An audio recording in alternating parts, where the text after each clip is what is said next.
So I'm going to go through the process of answering all of these questions one by one. So, first one, bilateral dimension, symmetric, tolerance for the overall length, width, and height of 0.10. So that means I have to go to my drawing, double click. On all of them, this will be the default, and you're going to go to precision and tolerance. Bilateral is symmetric, and it's going to be plus or minus 0.10. So I'm going to do that on all three of my overall dimensions. 0.10, and once again,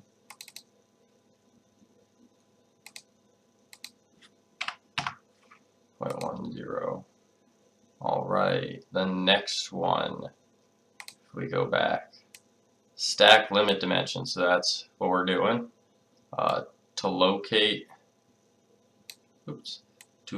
the holes along the depth. So that's this dimension right here, such that the dimensions vary this much, 0.03. So I'm going to go to this dimension and double click. I'm going to go here.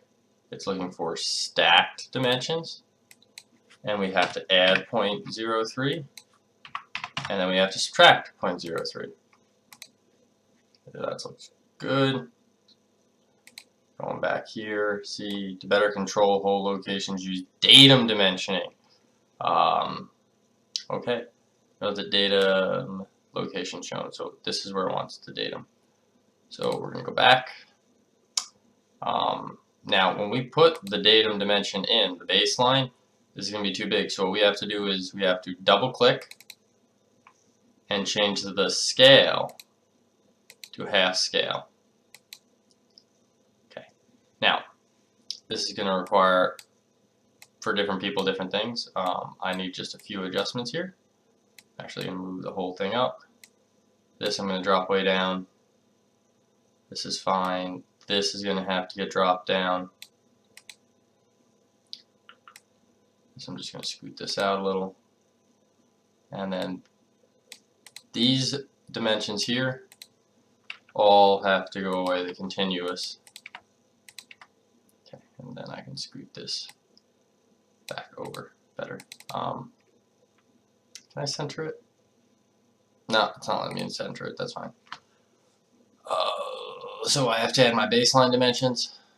I'm going to click this line, and then each of the circles respectively. 2, 3, 4. I'm going to right click, continue. Okay, so now they're baseline. I've got good spacing there. I'm going to left click again, right click, create.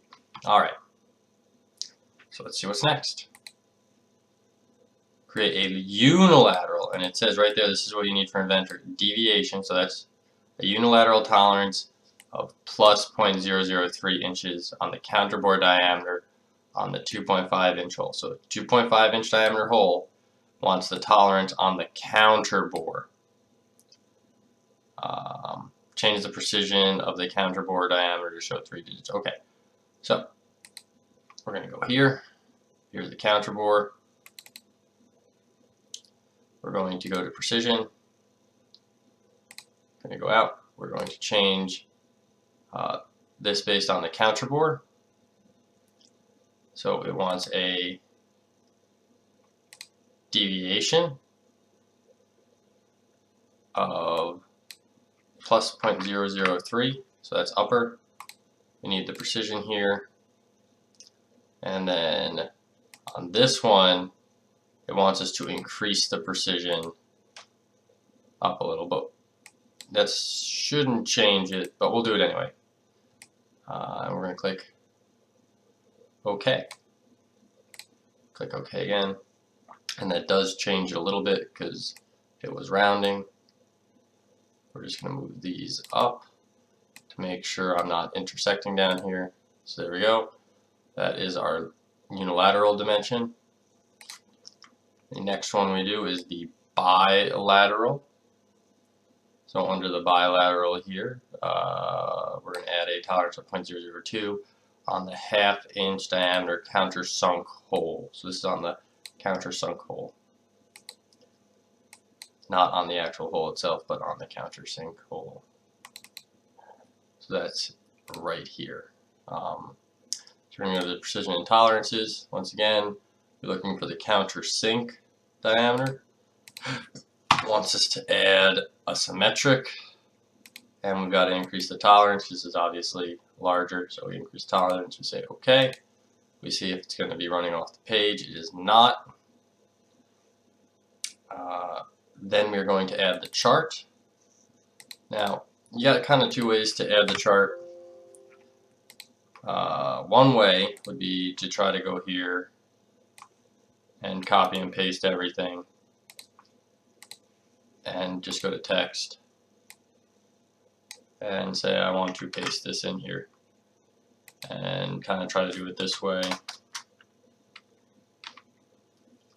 where you maybe get these here, or cut this, move angles over here,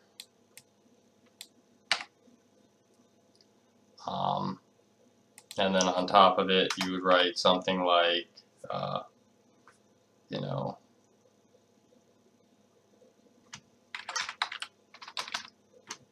unless otherwise stated,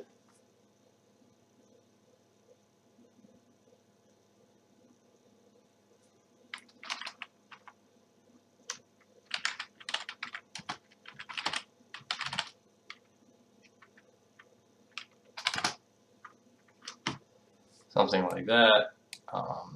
Linear dimensions would obviously all have to be capitalized. So would angles. I don't like how close together this looks. And then this part I would try to center. And we'll just see how this looks. So there you go. And it's all one thing, it's hard to center. So this is option A. You could also, if we just took this and kind of moved it over here, you could also do it as the chart with 3 columns and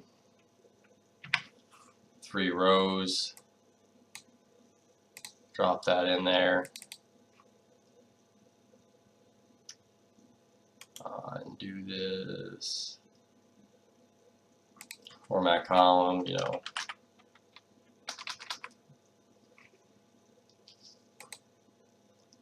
Just change it so we have decimals. Say decimals in this one.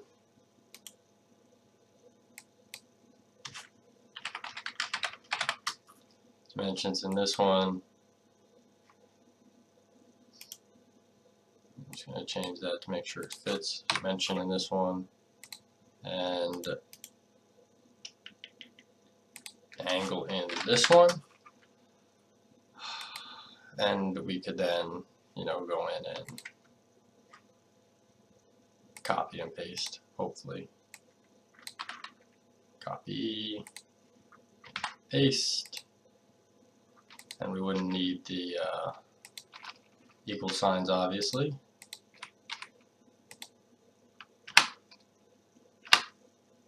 And we come back over here to angle, and I'd add this under angle.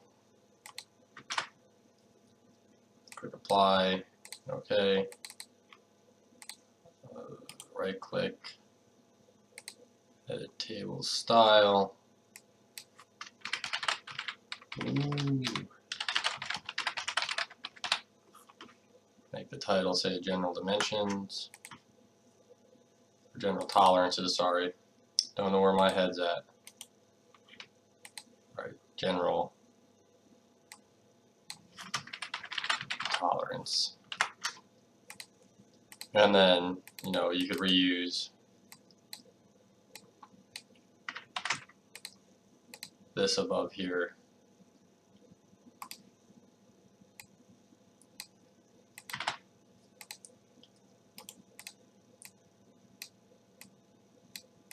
Okay, so that gets you pretty much done with this. And you've got, like I said, you've got option A or option B, you know, whichever you prefer. If you prefer option B, you know, who am I to stop you? So whatever you feel looks better. both would be okay. I just like to show you how to use the chart. And then the last two questions, if we do that whole snap screen thing.